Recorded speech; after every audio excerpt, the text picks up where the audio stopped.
We're gonna drop the bomb. I can see it fall from the blood red sky.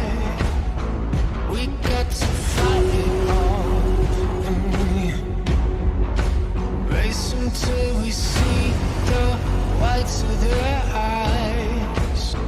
When the rain starts pouring down, revolution's such a lovely sound. I can see the shots are closing in.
Oh, hi everyone, and welcome into Behind the Helm.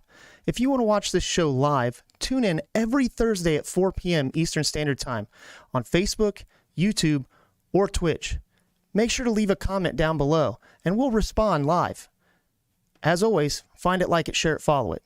But if you want to watch the show after the fact, head on over to YouTube or on Facebook, where the shows are cataloged, and you can see all the comments and notes and still watch the show and any bonus content.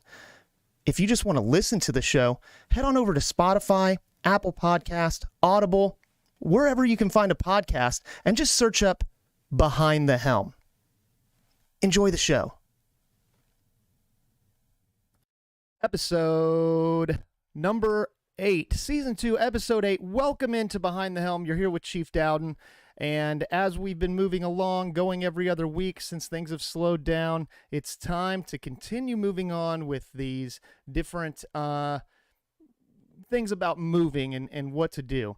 So with that being said, make sure you smash that like button, share this feed, put your comments down below. I'm looking for some opinions on this one. Some of you might have some different experiences than I have had. And you know, this is one that I definitely see other people watching later on. So any experiences that you have had or things that you disagree with what I may say today, by all means, please enter them in there. And as always, this is my opinion alone. It does not reflect upon my current command or the Navy in general. We're going strictly off of experience. Okay, so what are we talking about today? Well, as you know, Season 2 has been all about a move and eventually getting overseas. We've talked about filing a claim, which just recently somebody in my class currently told me they listened to it and it did help. They still have to file their claim, so it was helpful to them, which that's awesome. I'm glad somebody got something out of it. We've talked about just a CONUS move or a move within the United States and what that looks like, how to set that up, looking at your orders. There's so many things that are involved with this. But overall of it, when I was thinking about what to do this week for the show, I got to thinking, we've talked about like where I'm living, but we haven't talked about how do you decide where to live? And what are your options? Because there are options when it comes to where to live depending on where you're going. So that's what we're going to talk about today. We're going to talk about the difference between living in base housing, sometimes it's on base, sometimes it's not, or military housing in general, compared to deciding to live off base. What are the pros? What are the cons? What are the differences? What helps you in your situation decide what decision to make? Yeah, hopefully I think this is going to be really helpful for a lot of people, and I'm going to go over some experiences that I've had, and hopefully we'll get some people that chime in, whether it's live or after the fact, right? So, of course, obviously, if you're here live on Facebook, YouTube, or Twitch, I appreciate you. Make sure to smash that like button. Help get this information out there. Do all those algorithmic things. And I'm just going to preface, last week we didn't have any issues, but the week before and a few weeks we've had some issues with the live stream when it comes to Facebook.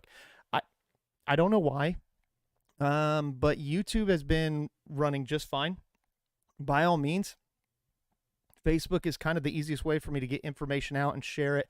And I know a lot of people tend to watch on Facebook, but if something happens and the stream happens to go down like it has in the past, you know, follow our link, find us on YouTube. I haven't had any issues there.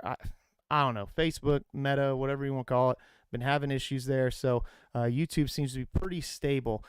Just if something happens, the stream ends, by all means, pick it up on YouTube. Doesn't matter where you watch, just as long as you watch. And like always, you can watch it after the fact. And of course, we always come back out on Google Podcasts, Apple Podcasts, you know, Spotify, wherever you can find a podcast, even on Audible. If you just search up Behind the Helm, that's normally same day or next day where you can just listen to it. But of course, it's a little bit different format, but the meat and potatoes is still there. So with that being said, let's get into it. I'm going to give a shout out as I was kind of figuring out the different points I wanted to hit. I was looking some stuff up, and I wanted to show you that I'm going to be using a blog that is on militarybyowner.com, military housing versus living off base, making the decisions, a blog written by a Danielle Keach. I believe I pronounced that correctly. And really, I'm not going to read everything that she said, but she kind of laid it out with these talking points. And as I was looking through it, I'm like, oh man, this is exactly what I'm trying to talk about, and has those talking points. So I'll kind of go over what she says, but then my experience as well, and hopefully that will help you out as we go through this. So there's a lot. So we've talked about orders. You know, you get those orders, you find out that you're going to your next duty station and they're PCS orders, so you're moving. What does that mean? Well, we've talked about that a bit, but there is a glaring thing that I didn't even think to talk about, and I think it'll be a good thing to do, and that's where do I decide to live? How do I make that decision? And sometimes the spouse, the military spouse, kind of gets stuck kind of figuring that out. Hopefully your service member will be able to help you, but you know, if you've been in a military, you know, kind of marriage or relationship or family for a while, you know that sometimes, especially when it comes to the Navy, that might be very hard to do. So this is not just for those in the service. This is for the spouses too, family members, and like always, just anybody who wouldn't mind learning a little bit more, having some information. That's why I think this will be a great one to share, to get this information out there. So, you know, the big thing for those of us who are in and those who are family members, you know 100% that when it comes to a PCS or permanent change of station, you know, you have all these things that you've got to do, right? And what are we going to do? One of it's, you know, where are we going to live? You're worried about packing up. You're worried about saying your goodbyes. You're worried about getting that move put in so that your stuff gets picked up on time and you get it at your new house on time. But where's that house going to be, and how do we decide to do that? Now, we've talked about military pay and housing, and there's a few things with that. When you are trying to figure out what am I going to get in BAH, or basic allowance for housing, there's a few things you have to look at. It is based off of where your orders are to. All right, so what I mean by that, let me give you a great example. When I was on recruiting, I was attached to what is now INTAG Heartland, which is based out of Detroit, Michigan. Everywhere you go, the BAH is very much configured to the cost of living in that area. We talked to Petty Officer Levesque when he had first moved out to San Diego. Housing out there is insane. The amount of money that you're going to get San Diego versus Norfolk, Virginia, big difference. So how do we do that? What is it that we need to do to be able to do that? Well, there are BAH calculators out there that you can actually go in. They're from the Defense Travel Management Office. It's a .mil. So I would always tell you, or military.com's not bad, but they're going to have the most up to date, because it changes every year, and sometimes mid-year, they're going to have the best information. So when I was in recruiting, I was attached to INTAG Heartland, which is based out of Detroit. Detroit was a much higher BAH rate than where my ultimate duty station, which was considered Anderson, Indiana, was. I didn't live in Anderson, but it has to be based off of where you are. So let me show you this calculator real quick. All right, so we're looking here. You can see this is right off the Defense Travel Management Office site. BAH lookup. It gives you your zip code, the year, and your pay grade, right? So different pay grades make a different amount too. I'm a chief, so let's go ahead and put in a E7 chief, and then zip code we'll use. I just want to show you like Anderson, Indiana, for instance. And of course, now that I say that, I got to think of the zip code. So I think 460. Oh, whoops. I forgot I can't use those keys. 460. I think the office was in 13. So let's go ahead and put that in, and we hit submit. So it's going to show for this year. Now, Oh, not found. That's great. Okay, cool. Let's try 1-1. Okay, so 46011, and this is going to give your cost group. Now, E7, it's going to give you with dependence and without dependence. Okay, so there comes a point in your career once you hit E5, you can also get BAH at E4.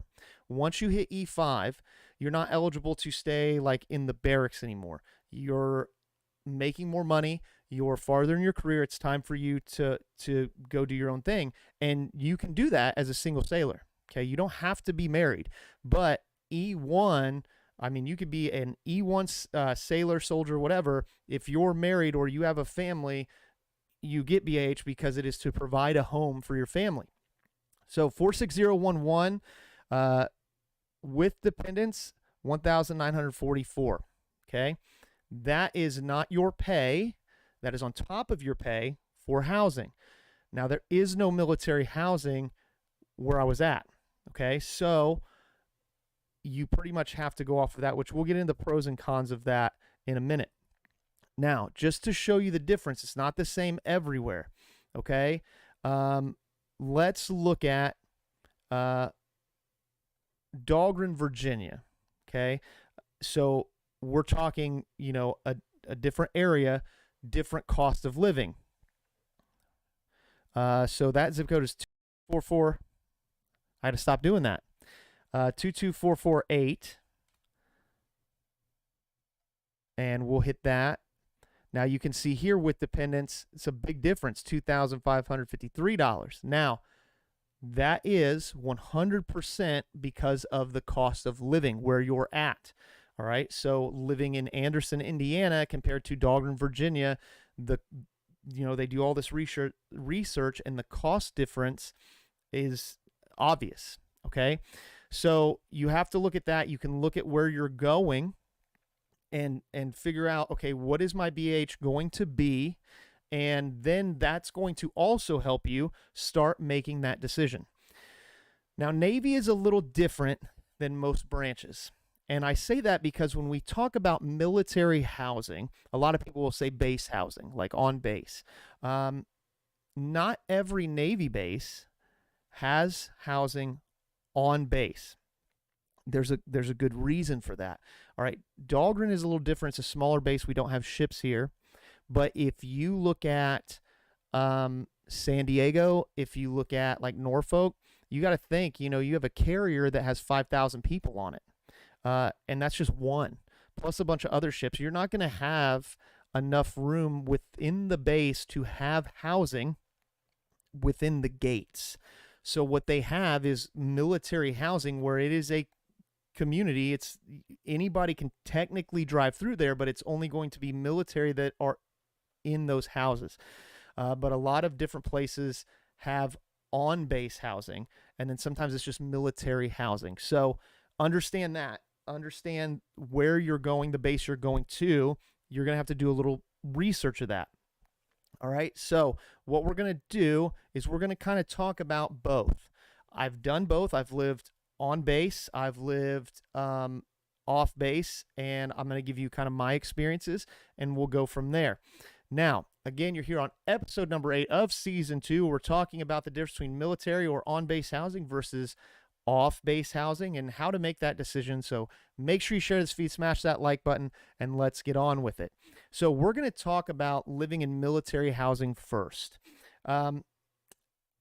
It's an experience all on its own. 100%, it is a whole different ballgame than living in like a condo community or in a housing addition. It's just different, and there are perks and for some maybe cons, and I'm going to go through the list that was here on this blog, and I'm going to kind of give you kind of what it says and then my experience as well. So the big thing is that the financial aspect of it is covered 100% when you are living in, and it's privatized military housing. So what does that mean? The housing is not owned by the Navy. Okay, so it's going to be a private company, but they only rent to, quote unquote, military personnel. There are ins and outs of that, and we don't have to get into all that because there are ways for others to, because they have to keep it full, because they have to make a profit.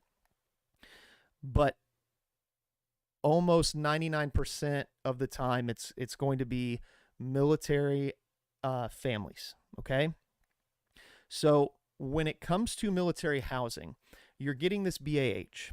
All right, now there's been some changes to some things, but for the most part, what you're going to do is you're going to sign this lease. You're going to move into this home. What they're going to do is they're going to take all of your BAH, okay? And that's going to pay for everything.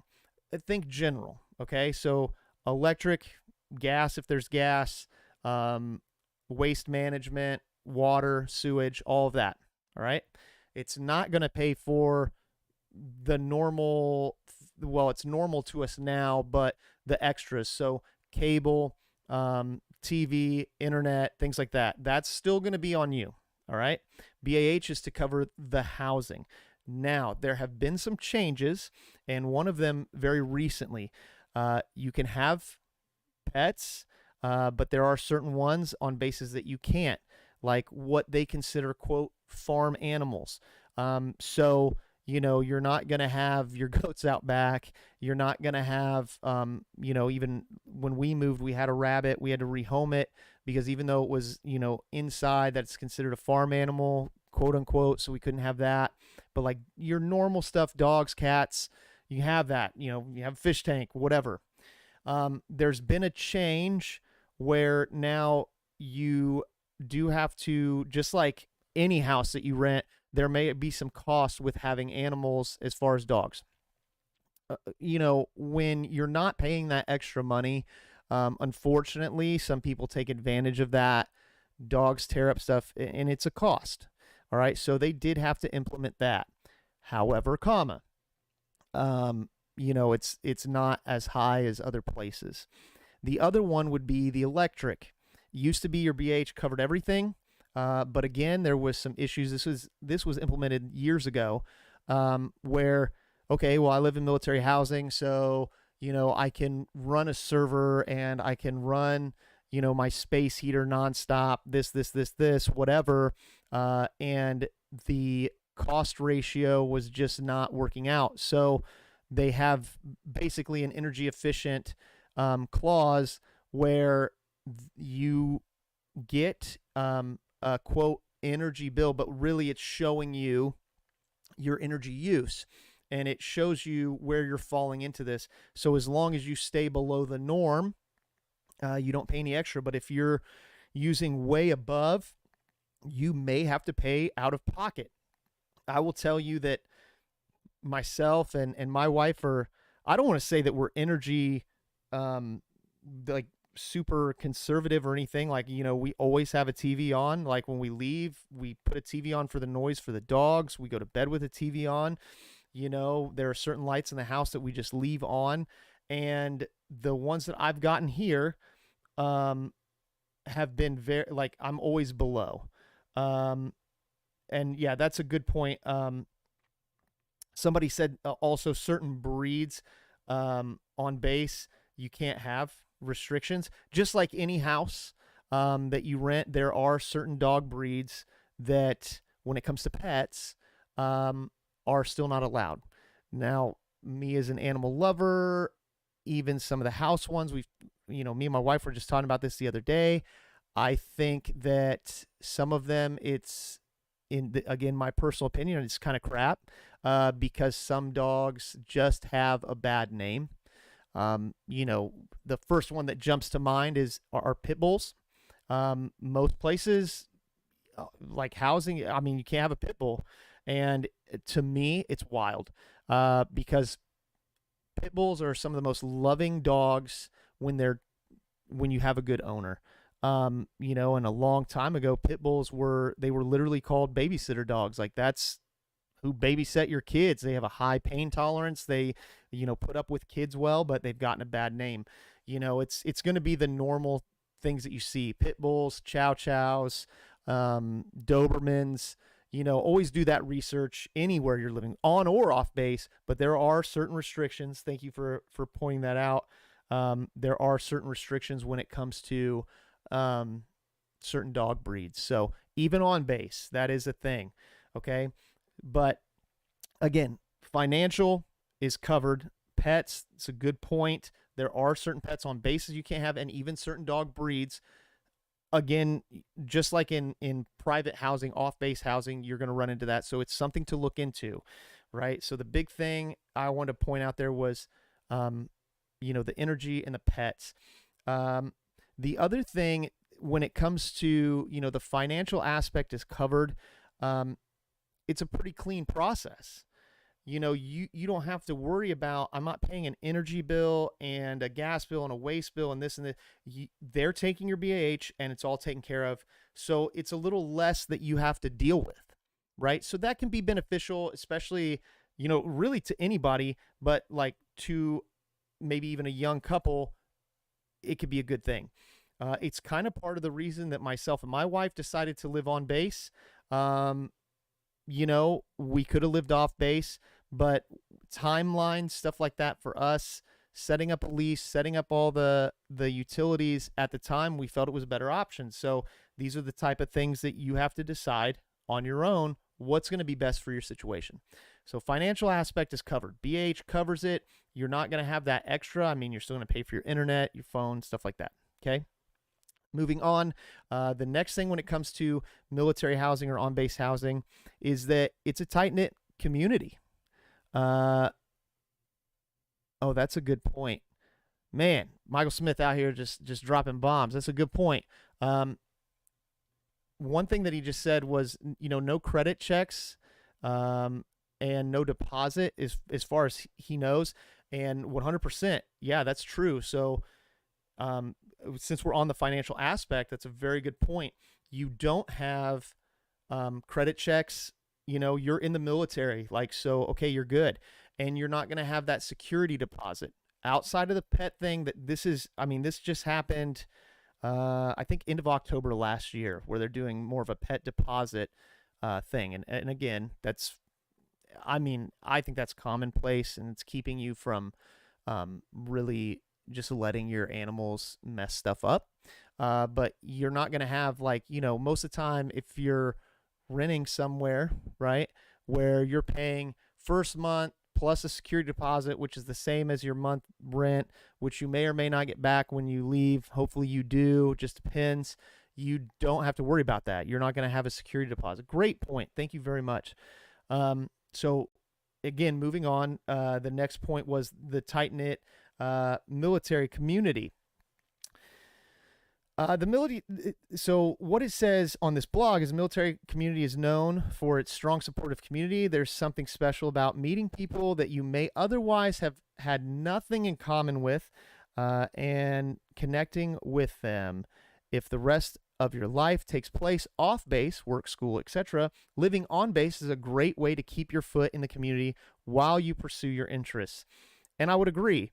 So, when I was recruiting, there's nobody else, especially where I live, there's nobody else military around me. There's just something about living on base, knowing that your neighbor is, somebody that is going through a lot of the same stuff as you. For military spouses to have other military spouse. Now, again, people are people. You're still going to meet people that you're like, I don't like them. And that's fine. But having other people very close by that you can get to know and do things with, and if you have kids, your kids play together. I know right where I live there is a playground right out back, and I see families out there together letting their kids play, and the parents are talking, and you just have something in common, and you can kind of understand each other, learning from experiences. So, it is a more tight-knit community. We have something here. So Karen, who's actually somebody who's over in Spain, my friend Sean and his wife Karen, they went over in at Thanksgiving time. She had just put, they decided to live on base um, in Spain. So what she had put here as a perk to living on base in Spain is that the energy costs are covered. It's a Spanish base, so the usage is being watched. Folks who choose to live off base have to conserve. Otherwise, there can be a large bill there for cooling, stuff like that. And they have kids pop up in their yard all the time. Just, it's other English speaking easy to come together and play, and you're in a safe area because the on base housing there is on base. Think of it like almost like a gated community, so you're not as worried about your kids. Like, you can trust what they're doing, and that's huge. And also on base, and I know Karen can speak to this as well, there's not only the energy cost, but instead of it being like European plugs, they've already converted the entire house to what we're used to here in the U.S. So anything you take over, you can plug right in. You don't need a converter. So, again, looking at the pros and cons here and what you're going to do. All right, so tight-knit community. Another one is convenience to base amenities. If you're already on base, they're right there. Myself and my wife, we go to the pool pretty much every day. We go swim. You're going to have your exchange. You're going to have your commissary, and having access to those things without having to drive to them is big. So when I lived in Suffolk, Virginia, most of my shopping, like grocery shopping and stuff, happened in Suffolk. I didn't go all the way to the commissary because it was so far away unless I went like after work. So when you're right there, you have access to those things quickly, right?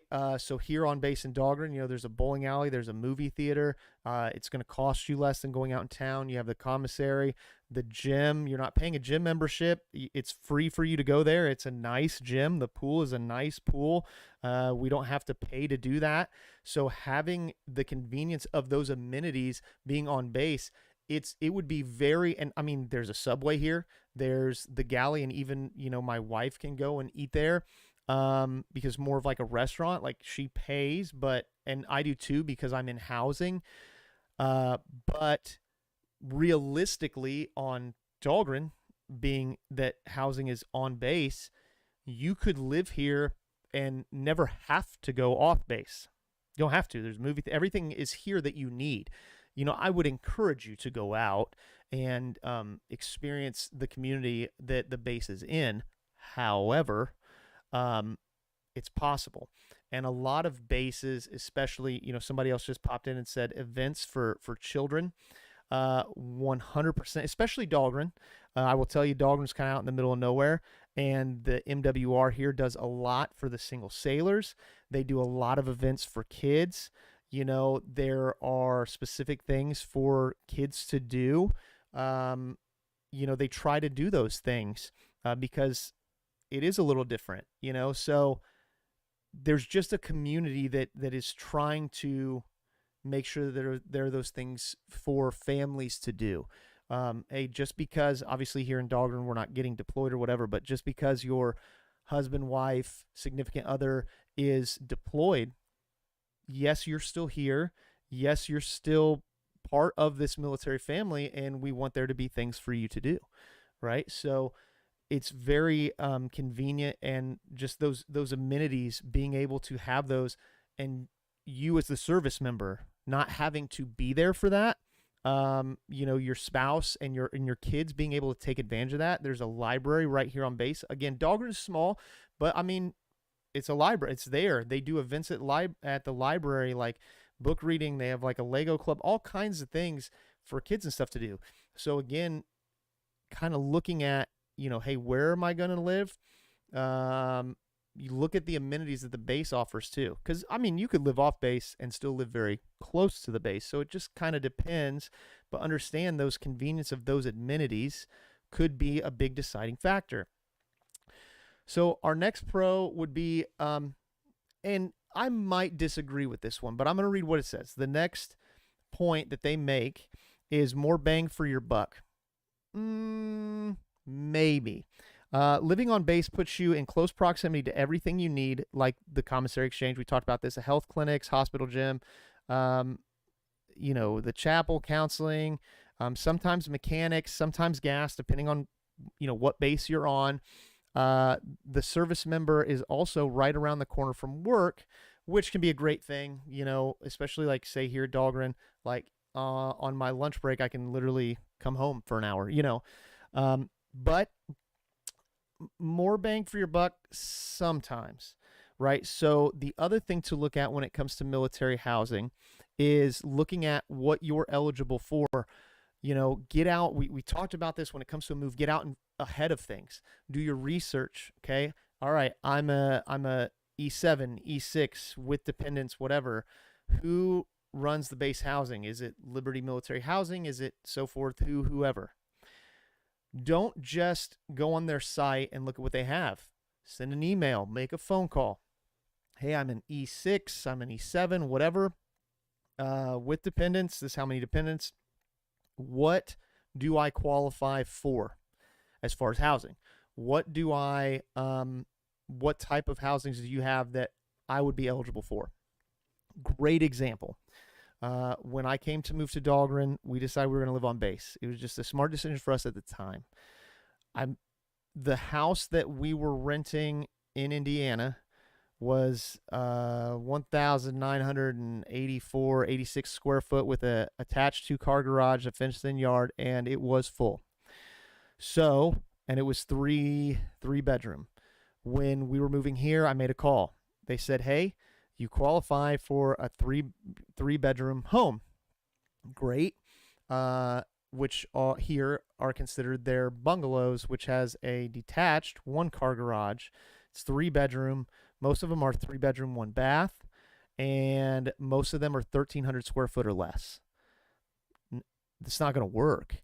Some things changed. We're in a 4-bedroom townhome, which technically square footage wise is more than the house we were in. But understanding what you're eligible for, not just blindly saying, hey, this is what I'm going to go do. It may or may not be more bang for your buck. And there is a point with off-base housing that we're going to get to, which will show that. Okay. So these are some of the pros. Now, before we get to the drawbacks or the cons, again, I just want to tell you you're here on Behind the Helm, episode 8 of season 2. We're talking about the pros and cons of living on and off base. Hey, you got these PCS orders, you're moving. What is the right decision for me? Oh, that's a good point. So Karen just said, how do you feel maintenance team responses factor into that cost efficiency? That's a great point. All right. So, again, this may change base to base depending on where you're at, but I can tell you that here, any issue that we have so far had, they're on it like immediately. When we were living in Indiana, it was through a property manager. You had to call, you had to put this stuff in, you had to wait for the bid to be taken. It depended on how quickly somebody got to you. We've had, since we've moved here, a couple of our just fire alarms where the battery has gone bad, or hey, the fire alarm has gone out of date. Make a call, put it in the thing, and they'll be here like next day to take care of it. So again, I mean, you might have a property manager that's that way out, like living off base, but it depends. If you're renting, if you decide to own, it's kind of on you. So that's a good point. Thank you, Karen, for bringing that up, because cost efficiency, obviously if you own or you're buying, a whole different ball game, right? Like that's on you. But, say you're just PCSing somewhere and you're deciding, do I rent out in town? Do I go on base? That's another big thing to look at. Cost efficiency. I don't know necessarily cost. A lot of places when you rent, that's kind of the one perk over renting over buying, right? Renting, you're probably going to pay more per month compared to what you may pay for a mortgage if you were approved for that house. Okay. However, if, you know, your water heater goes out, well, you own, it's on you. If you're renting, your water heater goes out. It's not my problem. I don't own it. So kind of looking at that, you're never going to own a house on a military base. So kind of looking at the efficiency of what you're going to do.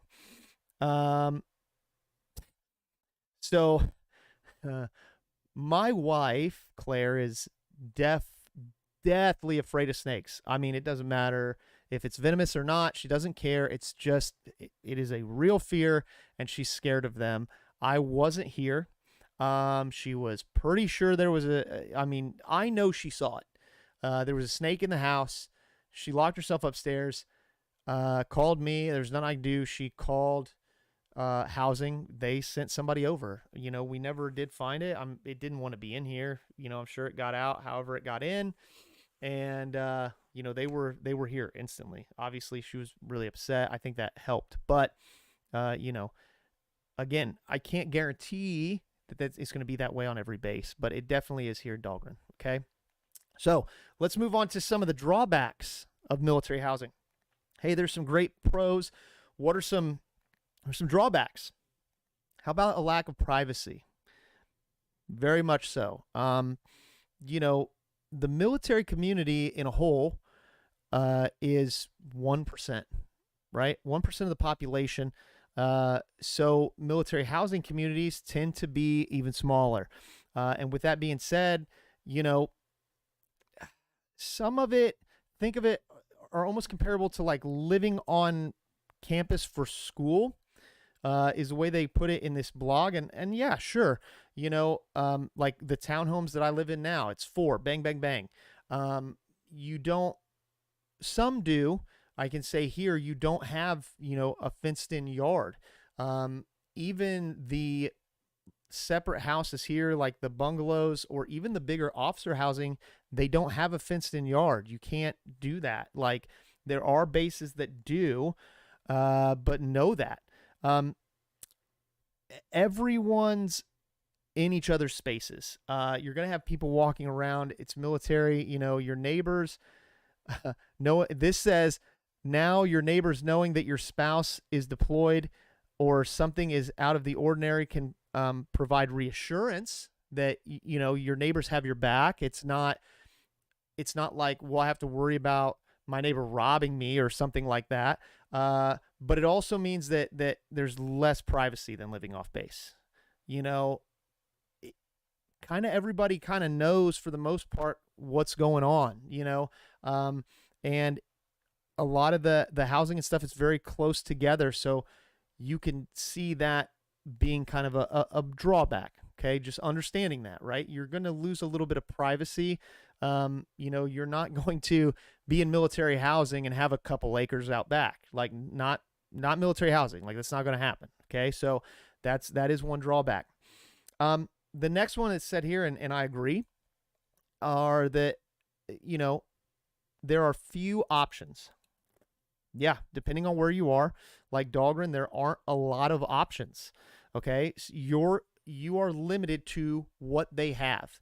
When you live on base, you can paint, you can hang things, but you're not remodeling. Okay, you're not putting in new counters. You are at the mercy of what they have. Okay, so what this says, and some are getting better at this, but I'm just going to read what this says. Many military installations are old.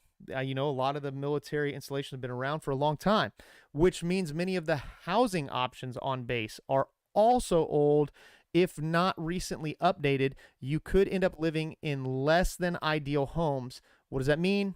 Now this says asbestos, mold.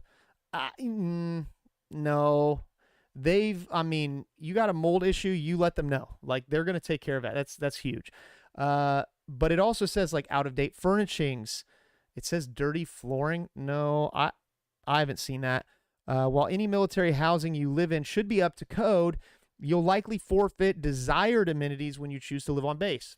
Yeah, I'll give you that.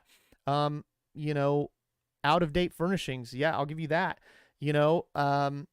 they are in the process of update. Last time I lived in Dongner, they were in the process of updating like the townhomes, and they've updated some of them, and then there are ones that are even more up to date than the ones that we're in right now.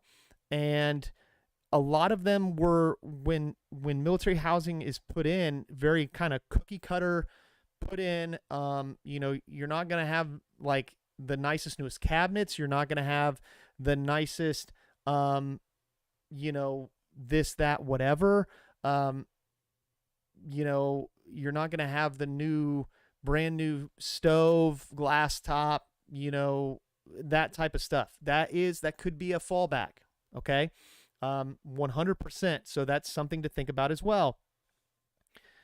One thing that Karen had just pointed out is that they have to use command strips for hanging things and pictures because the walls are sturdy painted cement or tile, talking about overseas, different type of house. So they don't want you like drilling into that.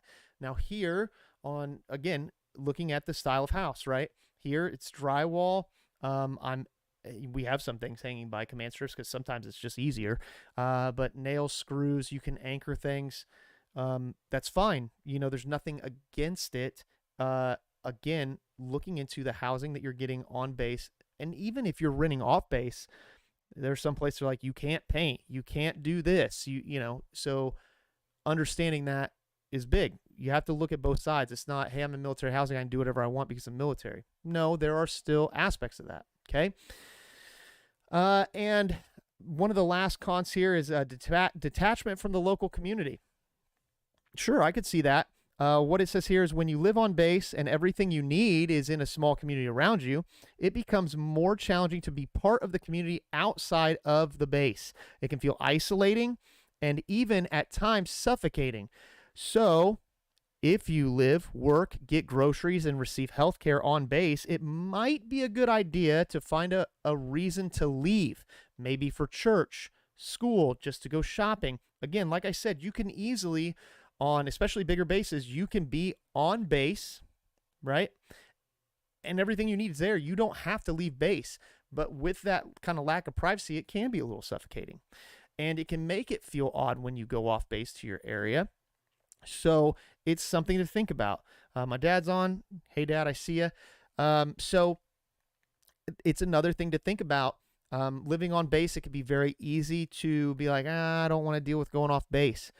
Find a way to be part of the community, because I will tell you that I've been in areas that despise the military presence or the fact that there's a base, but they have no problem raking in the revenue from the military members. How do we negate that? We go out and become part of the community. You don't go out and be like, oh, I'm military, so I'm better than you, right? You go out and you help. You go out, you volunteer, you go out, you meet people, you become part of local clubs, stuff like that, local legions, VFWs. If you are a Freemason, the local Masonic lodges, and doing volunteer work with that. If your kids are going to school off of base, volunteering with their school and getting to know other families that are in the community, become part of that community. I disc golf. So, I haven't been here I haven't been in Virginia for about 6-7 years. And I played a lot of tournaments before I left. I recently just played 2 tournaments where people were coming up to me who remembered me from when I was here before. And I hadn't really talked to them. They just remembered me because I became part of that community and tried to help on my off time. Become part of the community. Don't let yourself get stuck if you're living on base, because it is very easy to become detached from the community. That's a great point. Okay. So again, you're here on Behind the Helm, episode 8. We're talking about the differences, the pros and cons of living on and off base when you get that PCS move and you're trying to decide what to do. So we've gone over on base. What about off base? What is that? How do we look at that? Well, let's talk about it. Living off base feels normal, right? Doesn't it? If your whole life hasn't been military and living in military housing, off base is normal. It's finding a home, either buying it or renting it, and you're living in your home. especially if you buy. We're kind of using rent to compare, like if you're renting, but you have your home, your space, and that's it. It's not, negated by military, this. Now, granted, hey, look, some of these places you live with HOAs, there are some HOAs out there that are more stringent than I think military housing is. But again, it just depends. You got to do that research, right? So, it helps us feel more like the friends and family we left at home when we hopped on the military train and decided to do this, right? Sure. Okay. But there are some upsides and some downsides. So let's talk about the perks first of living off base. First one, distance from military life. Living off base provides some space from the military community. It doesn't take away your option to participate in activities on base, but it brings more opportunities to make relationships with people who don't share an affiliation with the military. Some people are proud to be in the military, but sometimes they want to get away from it. They don't want to live military 24/7, 365 days a year. They don't want to, every interaction with a human being is military, okay? You can live off base and still live close to base, and you have military that lives around you. Or, again, when I lived in Indiana, yes, we had family close, but, we became friends with a lot of our neighbors, none of which were military at all. Now, we had one neighbor who was out of the military, and he was in the military for quite a while, but he wasn't at the time. And, it's just different. It's just normal people. It's not, oh man, like I'm talking to a chief or whatever. It's just people. All right. So sometimes having that separation from military life, being able to say, okay, like we're doing military, whatever, and now I'm going home to my community, which is maybe not necessarily military, that may be drawing to some people. I will tell you, if you've never lived in a military community or base housing, 100% it's an experience all of its own. So without the experience, it's hard to say. And you can ask anybody who has done it. I see the pros both sides. It's hard to tell you, hey, I'm telling you from my experience that when I've lived on base, it's better than living off base, or off base better than on. It's like apples to oranges outside of a house. Until you experience for you and your personality, it can be kind of tough to make that decision. Okay. But getting that separation from military life can be a big draw for people. Okay. Next, the potential to save money. This is true. Okay. So like we said, BAH, you live on base housing. What they're going to do is they're going to take your BAH, period. Doesn't matter. Take your BAH. Everything's paid for. Now you don't have to worry about, hey, I got to pay this bill and that bill. Yeah, sure. So one of my previous future sailors when I was recruiting, their mom, Kim Hudson. Kim, you're always there. So glad that you're out there. Love that you still watch and that you add when you can. Said that Caden wanted out of JBAB, and so him and a buddy got an apartment. Now, let's preface this a little bit, okay? If you're not married, you don't get BAH, okay? Until you are an E5. As an E4, you can route a chit and request. You can get an E4. If you are an like E4, E3, E2, E1, and you don't want to live in the provided, barracks or whatever, you're an adult. Like, you can do whatever you want. You're just not going to get the extra money for it, if that makes sense.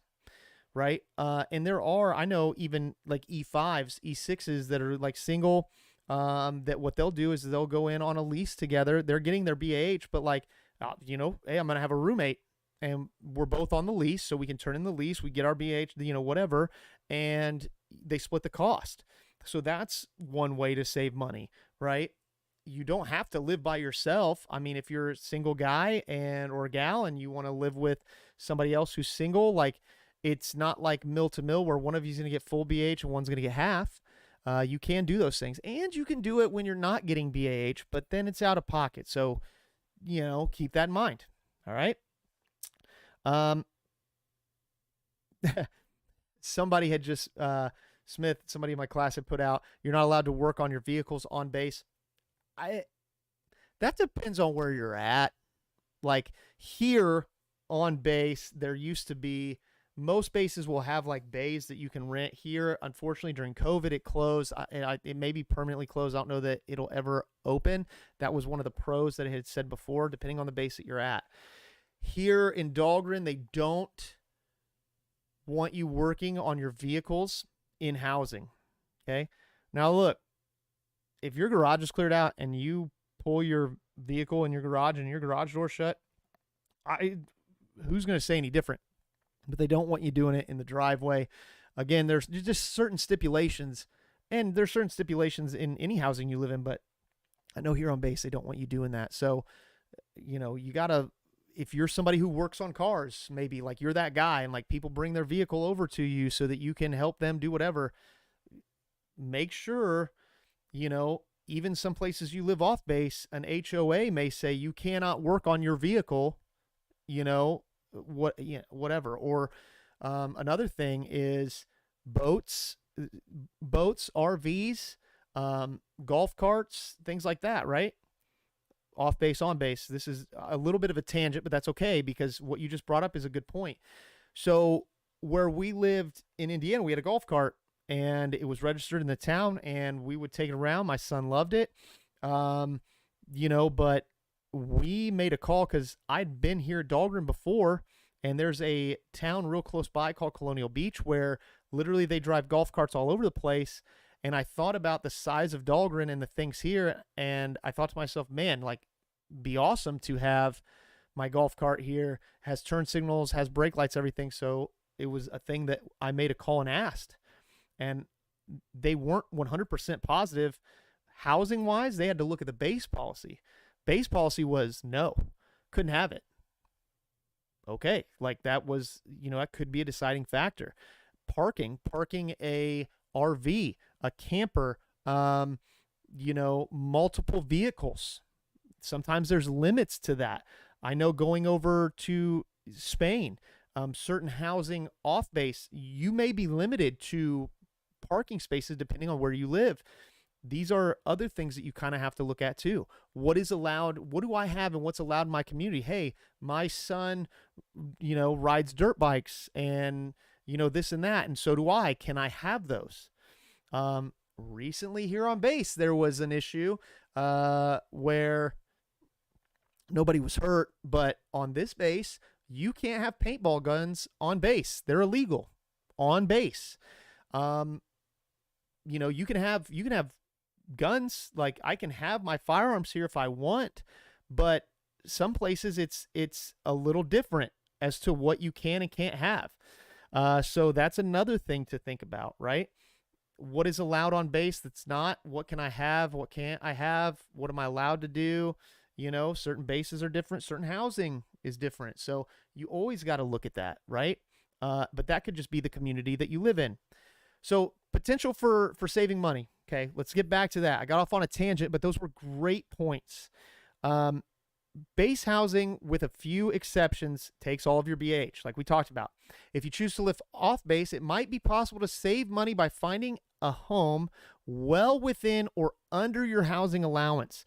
When you're looking at homes in the area, don't forget to calculate utilities into your budget. That's a big thing, right? So if you're living on base, they're taking all your BH. You're getting your electric and everything paid for, okay? If I see what my BAH is and I decide that I'm renting, okay, and rent is like $200 less than my BAH, oh, I'm saving money, right? Not necessarily. You have to make sure that you take into account what utilities am I paying? Am I paying water? Am I paying waste and sewage? Am I paying electric? Is there a gas bill? And then kind of factor those in. You do a little research into that, right? What's that cost going to be? But it's very possible, depending on where you're living and depending on how you and your spouse or just you live, what if you don't have a lot to your name? You're not looking for a large house. You don't have pets that you're worried about walking or whatever, you don't need a yard, you don't have kids, and maybe you just want to live in a small 1-bedroom studio apartment, you could make a lot of money because BAH, and we'll talk about overseas housing allowance when we get closer to Spain. With BAH, they don't take the difference back, Jack.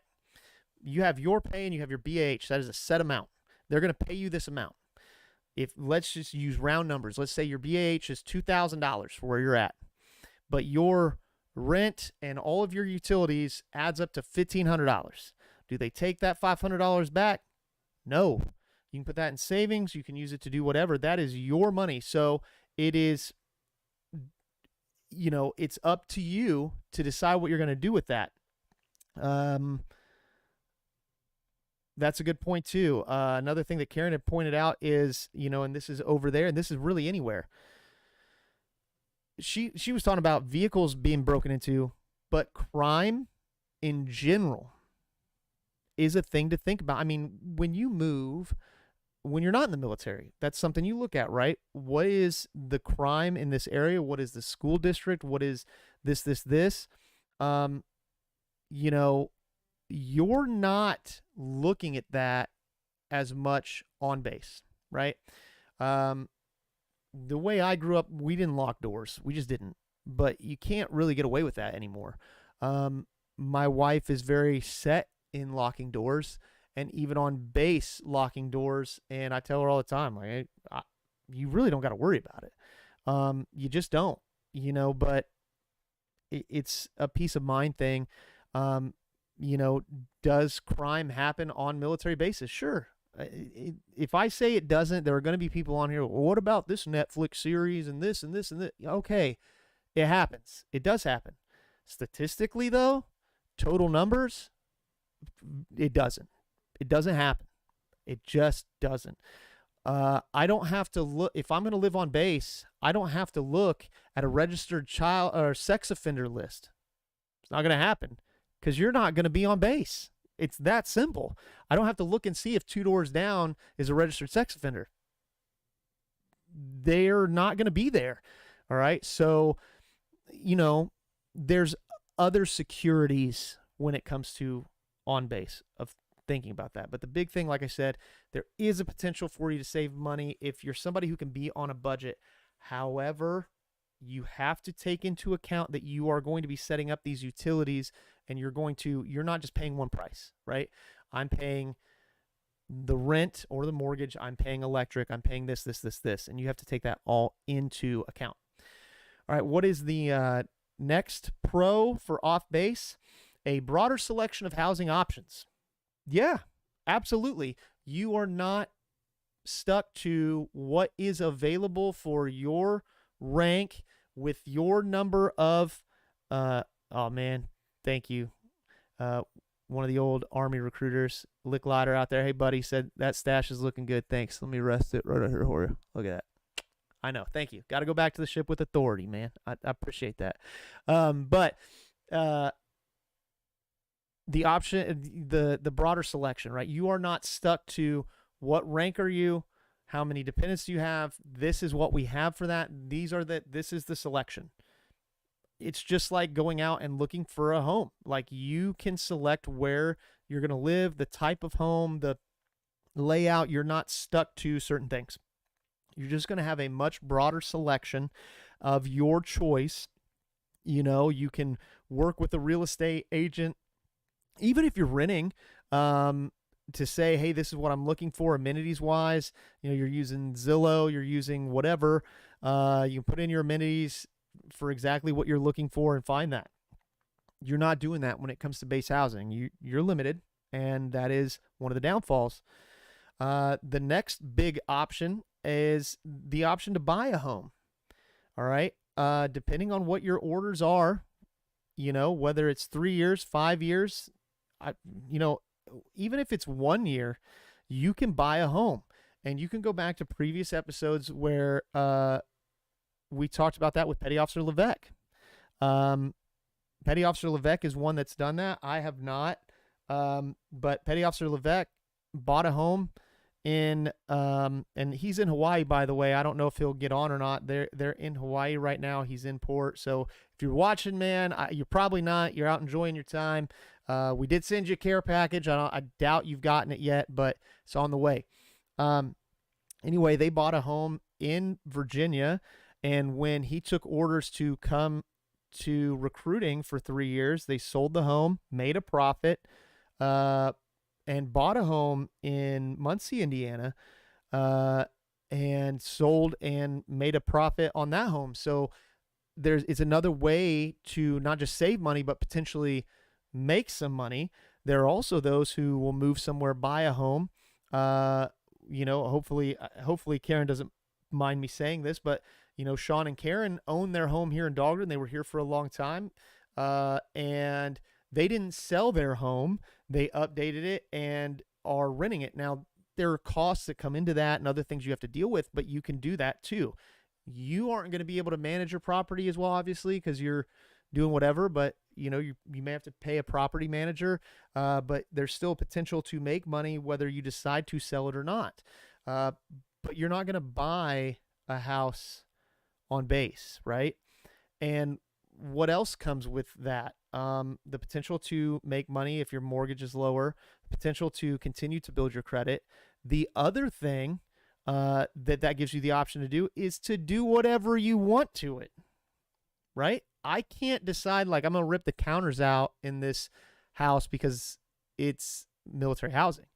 If you buy your home and you're like, I'm knocking this wall out and opening this up, it's yours. You do whatever you want with it, right? So that gives you this another pro, but it just depends on what you want to do.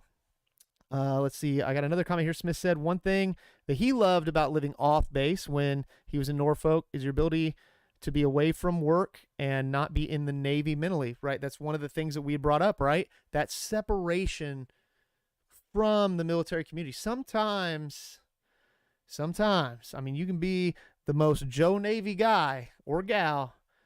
Sometimes you just want to step away. You know what I mean? So, you live on base.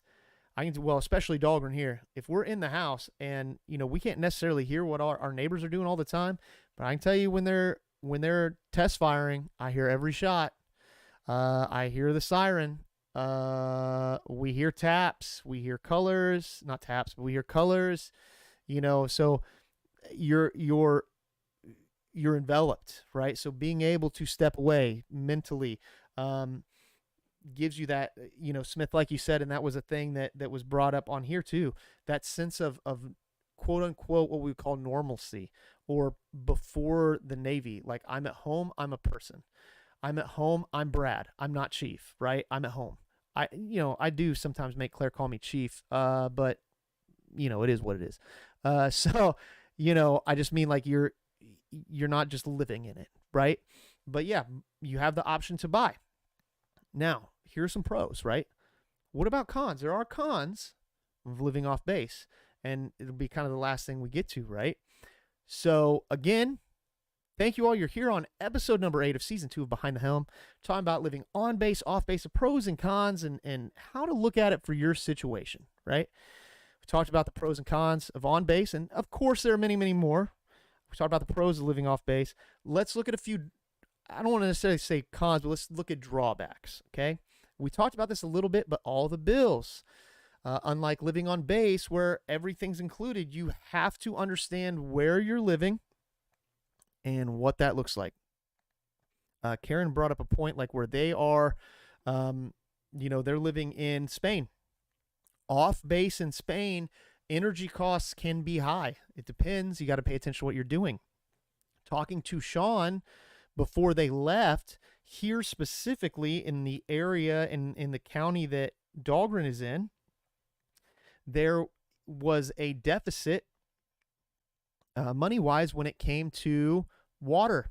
So some people in the area got massive water bills, and not necessarily because of usage, but because of the county deficit and things that had been decided. So not just the fact that you have all these bills. So I'm not just paying rent or my mortgage, I'm also paying electric, I'm paying gas, paying water, sewage, you are also tied into that community's decisions. So if you live in the community, again, be involved in the community. Go to town meetings or, you know, county open calls, stuff like that, because you are paying those taxes as well, right?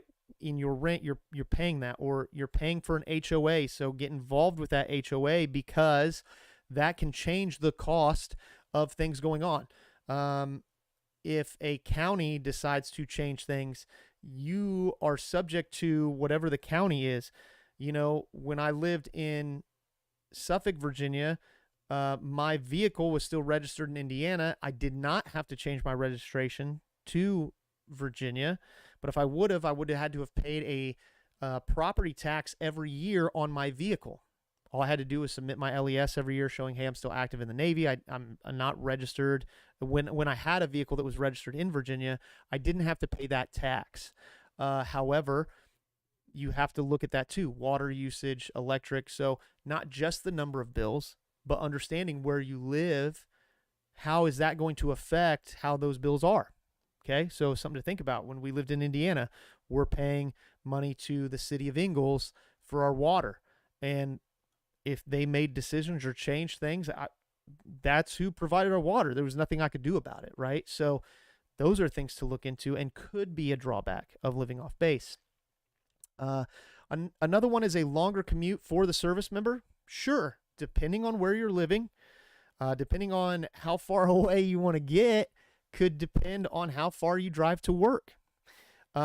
Here in Dahlgren, you know, Dahlgren base is kind of in the middle of nowhere. Some things, since the last time I was here, it has changed a lot. But there are definitely, even in my class, there are people who live all the way in Fredericksburg, and especially with traffic, you're talking about an hour, easy. When you live on a base, like where it's actually on the base, you're also not dealing with base traffic getting on base. Here in Dahlgren, there are 2 gates. One of them isn't open all the time, and in the mornings and the afternoons they are. But I can tell you that I live in housing. It takes me 5 minutes to get from my house to where I work or my school. And I see the gate traffic for here and people being stacked up. And when I lived in Suffolk and I had to go to Norfolk, again, you're talking multiple carriers, this. A lot of people, there's not really housing on base there. So obviously there's more gates, but sometimes it's not the drive to work. It's the setting in the line of traffic to get through the gate to get to work. So you have to factor this in too. You can look at one point I lived in Virginia Beach. It was barely Virginia Beach. It was Norfolk, right? From my front door to the gate, like on the weekend, it was 10 minutes, 15 minutes, maybe max. But during the week, when I had to go get on base and be in that traffic, it was an hour, guaranteed. It just is what it is. So these are things to look at, right? Longer commute times, which also means depending on when you get out of work or how long is it going to take you to get home, you know, things to look at, right? And lastly, and this is a drawback, and we're kind of talking about this, and Karen had put that so far for them, their relationship with their property manager as far as the owner to the property manager has been good. However, a drawback could be living off base, your landlord-tenant relationship, okay? On-base housing is managed by privatized companies. They've streamlined the process for maintenance requests. We talked about that, and communication. But when you live off base, aside from established communities, you'll develop more personal relationship with your landlord or the property management company that you're going through. Sometimes this is good. Sometimes it's bad. And that's true. It's very true. You know, where we rented our house in Indiana, there was an HOA. They didn't do a lot. But one of the stipulations was your trash can had to be on the side of the house, couldn't be in front, even though whoever owned our house before, there were literally pavers for a spot for it, and it was kind of in front of the garage. You couldn't put it there. And the problem is it would get sent from the HOA to our property manager. Property manager would, send us letters from their lawyer like, whoa. But there were people in our community that owned their homes, and even though there was an HOA, the HOA never did anything about it. There were people that literally never pulled their trash up from the, oh my gosh, it drove me nuts, from the sidewalk. They didn't do it, right? But they owned. HOA would send them a letter, but the HOA itself wouldn't do anything. However, when the HOA would send something to our property manager, the property manager would, because we signed something stating that we would follow the HOA guidelines. So they could break our lease and tell us get out. Like, they literally could do that. So when it comes to living on base, it's privatized, it's streamlined, and it's to a set standard, like for everyone. Kind of think of it like HOA, right? There are certain things that you can't do, but everybody's dealing with the same, right? Oh my gosh, look, on Facebook, I just want to give a quick shout out. Petty Officer Levesque is there. Bro, it's good to see you. I just said something about you. I don't know if you got our care package. There is one on the way for you with all your favorite things. But he's out there in Hawaii right now. God, must be horrible.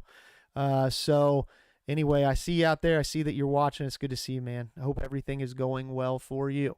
Sorry I missed your call. I think you tried to call me yesterday. Had some stuff going on. But anyway, that's kind of one of the last downsides, is that landlord-tenant relationship. Now, are there more pros to on-base and off-base housing? Yep. Are there more cons to on-base and off-base housing? Yep.